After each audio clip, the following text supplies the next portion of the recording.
February 3rd, 2015, 9:30 a.m. Subject, still can't reach you. From Cyndi to Mom. I've sent you emails and tried calling a ton of times since I saw you over the holidays, but I still can't reach you. Everything okay? Love, Cyndi. Same day, 3 hours later.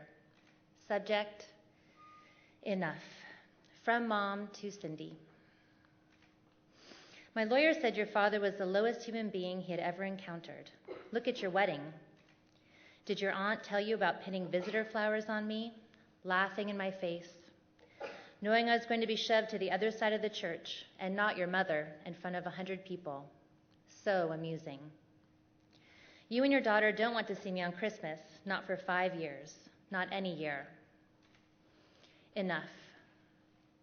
2 minutes later, subject, enough? From Cyndi to Mom.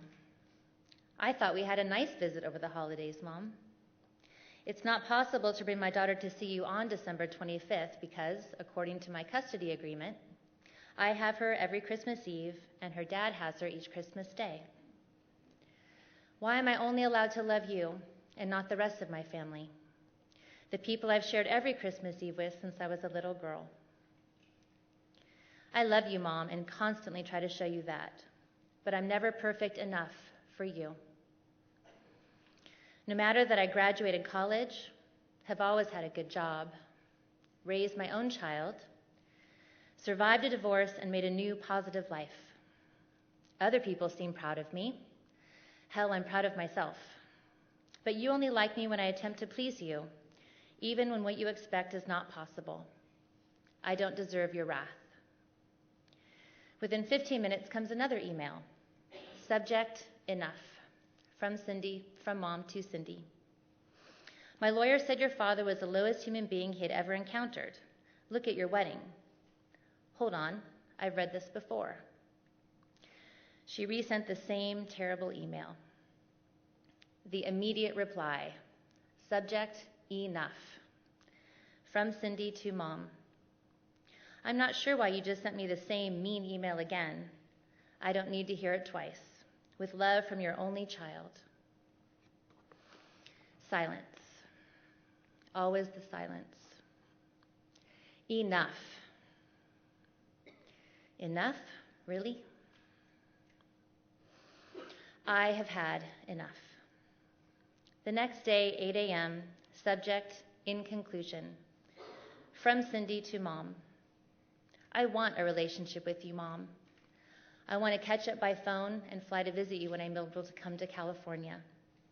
But it has to be a positive relationship based on kind interactions, not your anger and inaccurate recollections. If you'd like to rehash the past, then let's do that. We've never talked about that wedding, although I'm not sure how it's relevant since it was 13 years ago, and I've since divorced. When I visited you before that event, you had no interest in my plans and yelled at me to say you did not want to contribute in any way.